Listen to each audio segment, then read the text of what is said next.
Ce soir, le Real Madrid s'impose 4-1 face à Levante. Très bon match des Madrilènes qui ont très bien maîtrisé leur sujet face à une équipe de Levante modeste qui fait avec ses moyens. Par contre, en face, c'est un Real Madrid avec des joueurs top. Je vais commencer par un joueur qui a enfin sorti un peu de ce contexte un peu difficile, c'est Vinicius. L'année dernière, il est arrivé deuxième au Ballon d'Or. Il nous a dit, je vais en faire 10 fois plus. La saison 2024-2025. Il nous a dit, pour cette saison-là, je vais en faire 10 fois plus.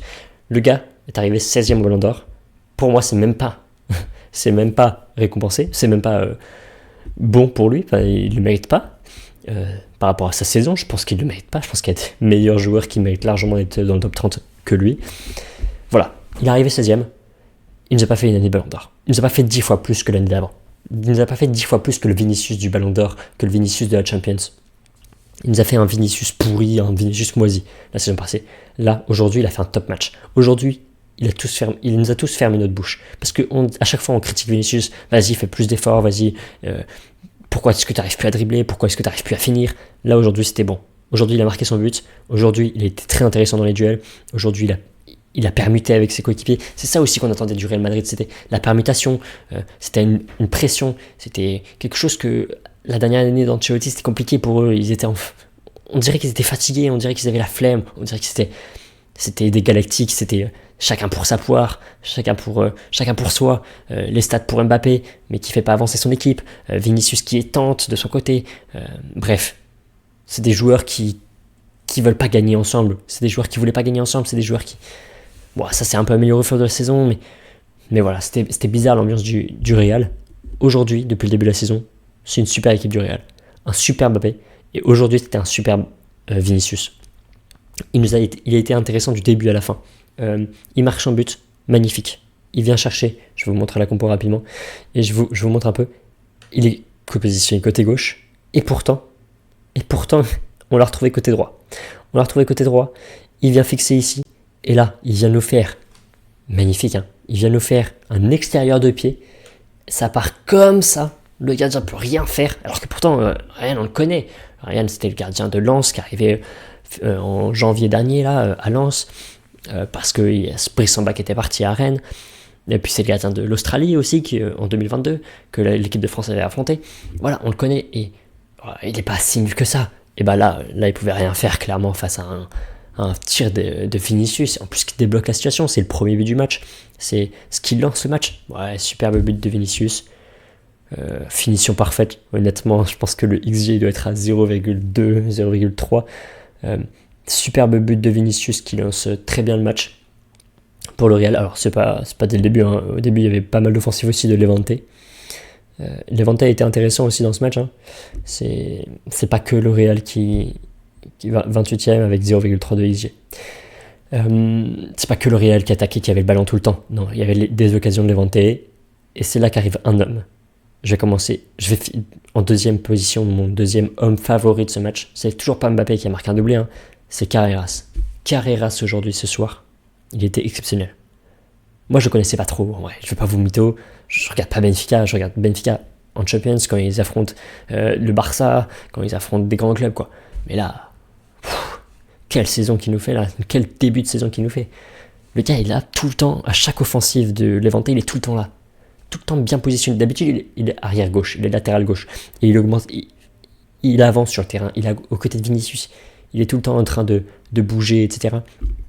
Là, il était positionné, stable, en défense basse. Parce que là, c'était plutôt une défense à 3. Garça était un peu plus haut. Carrera, c'était un peu plus sur le côté.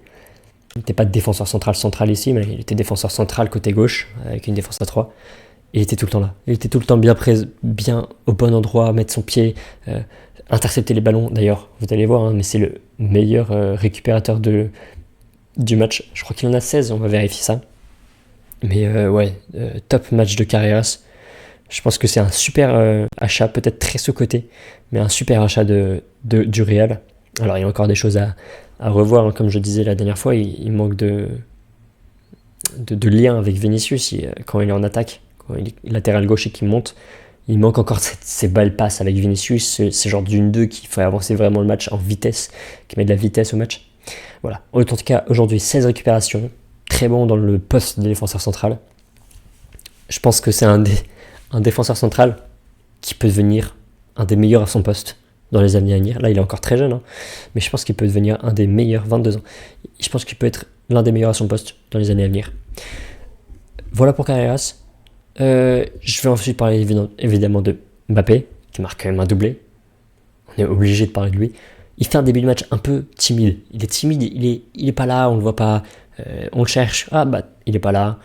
Il essaye de mettre un peu de pression, de mettre un peu de vitesse, mais on le trouve pas, donc il a pas souvent le ballon. Il tente pas grand chose. Mbappé, c'était un peu compliqué son début de match. Et pourtant, en deuxième période, il a été un peu, je pense, un peu contrarié que Mastantuono et Vinicius viennent marquer leur but, alors que lui non. À ce moment-là, il y avait 2-1. Et là, on sent qu'il a envie de marquer son but. Et son premier but qu'il marque, c'est un penalty sur un penalty. On se dit, oh non, Mbappé, fais pas comme l'année dernière, va jouer avec tes coéquipiers, va apporter quelque chose à ton équipe. Joue pour ton équipe, joue pas pour tes stats, pour toi, mais joue pour ton équipe. Et au début, je me suis dit, mais dans son action, je vais vous la décrire juste après, mais je me suis dit, mais pourquoi tu fais pas la passe à Vinicius, quoi? Là, t'as l'occasion de lui faire la passe. Ok, c'est pas un but, mais fais-lui la passe, ça joue pour ton équipe, tu vas gagner ton équipe. Tu fais pas gagner ta propre personne, tu fais gagner ton équipe. C'est ça d'ailleurs qui ferait la différence dans un ballon d'or. Dembélé, s'il a eu le ballon d'or, c'est parce qu'il a aidé son équipe, pas parce que il y a des superbes stats, etc. Il y a mieux comme stats. Voilà, c'est parce que tu fais aider ton équipe. Et là, voilà, je vais vous le décrire. Et en vrai, je me trompe complètement. Le gars est trop fort, en vrai, Mbappé. Il arrive ici, et il y a Vinicius à sa gauche. Il peut très bien lui faire la passe. Il décide de foncer par là, de plus s'axer, de comment on appelle ça, comment on dit, de s'excentrer en fait, tout simplement. De s'excentrer avec un défenseur qui le suit. Et là, juste avant la ligne de corner, il fait un crochet, le défenseur tacle et le prend dans sa chute. Penalty. Mbappé qui met une panenka. Très belle finition, rien à dire. Ça c'est top pour Mbappé.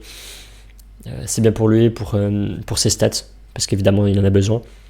C'est un numéro 9 maintenant, donc il en a besoin, il a envie d'être Pichichi. Donc ça c'est cool.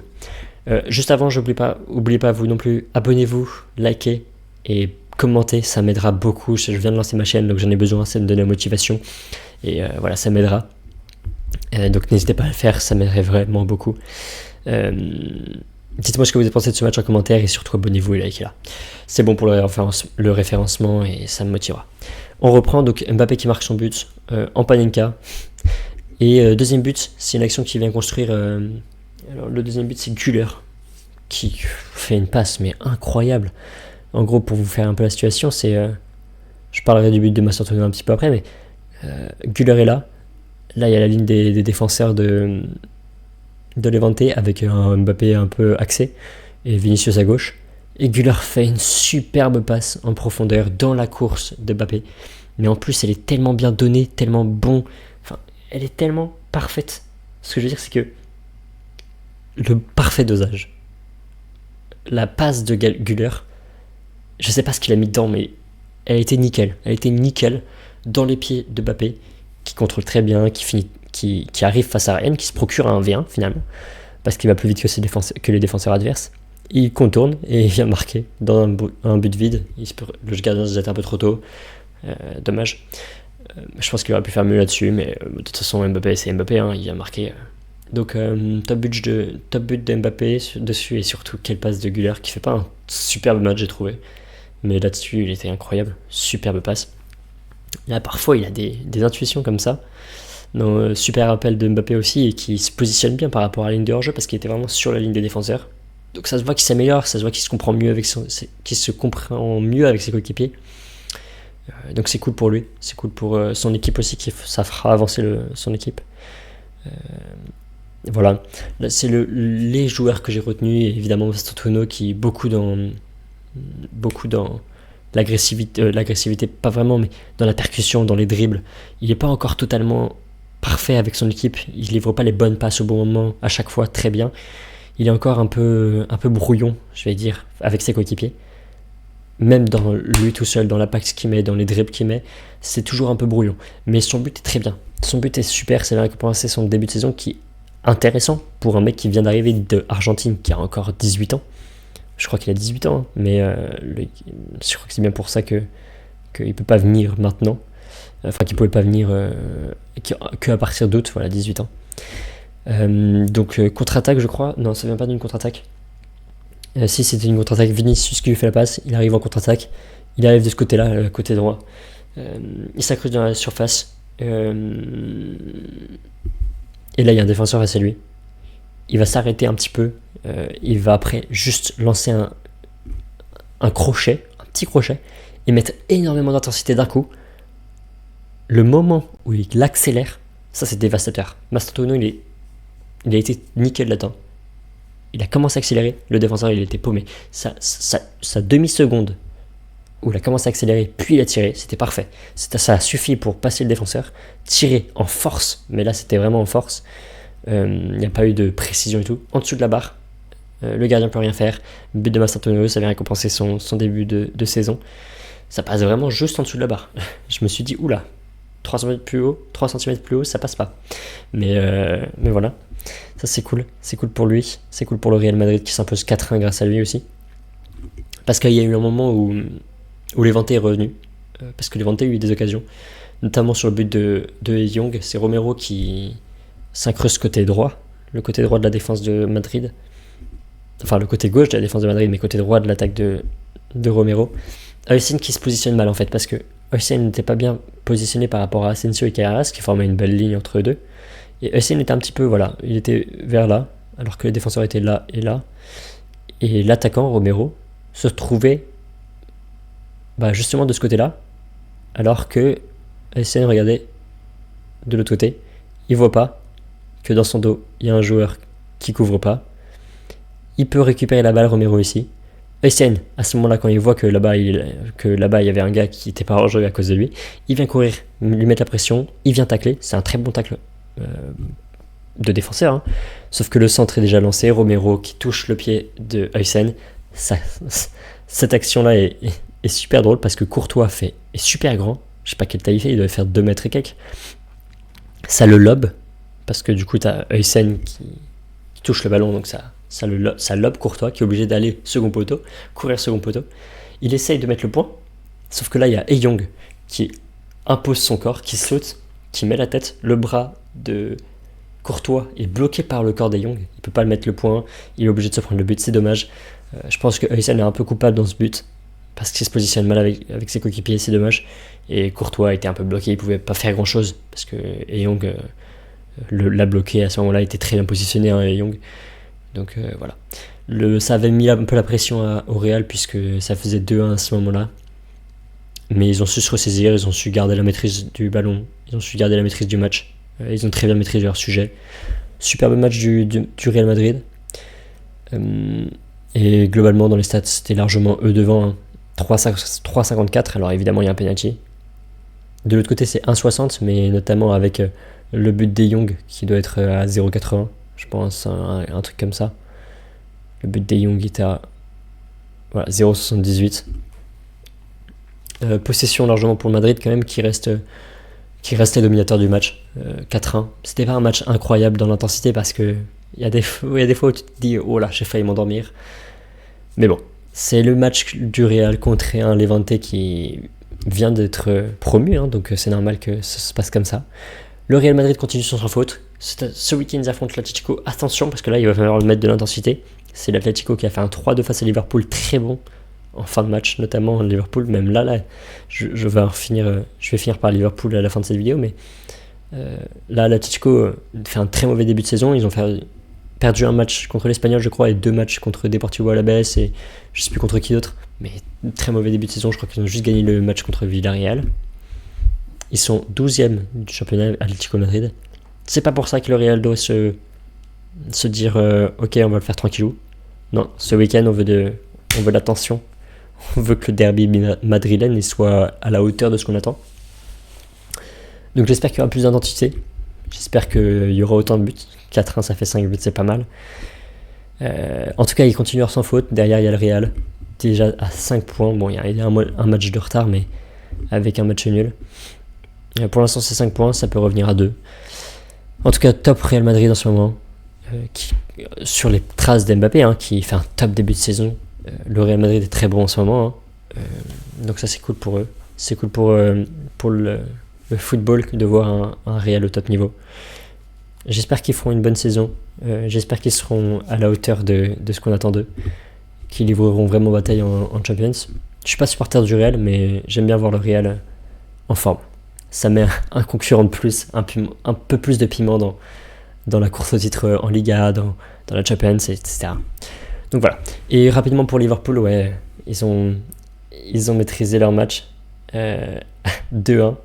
But d'Ekitike 85e, j'ai pas vu le match, mais but d'Ekitike 85e. Il se prend un rouge d'ailleurs, Ekitike, parce qu'il enlève son maillot, mais il avait déjà eu un jaune juste avant. But d'Ekitike 85e. Encore un but à la dernière minute pour Liverpool. C'est impressionnant, ils marquent toujours dans la dernière minute. C'est des fous, Liverpool. Il faudrait que j'aille voir un résumé, parce que premier but d'Isaac avec Liverpool, je crois. Et qui marque, c'est cool aussi. Donc ça fait plaisir.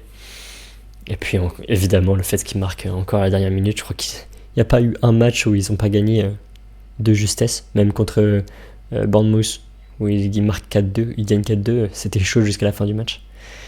Donc très drôle ce Liverpool. C'est sûrement l'une des meilleures équipes du monde grâce à ça, mais c'est comme ça. On va s'arrêter là-dessus, les gars. N'hésitez pas à liker, à vous abonner, à commenter, dites-moi ce que vous en avez pensé en commentaire. Ça m'aidera beaucoup pour le référencement et pour ma motivation si vous vous abonnez et vous likez. J'en ai vraiment besoin, donc n'hésitez pas à le faire. Et on se dit à très vite.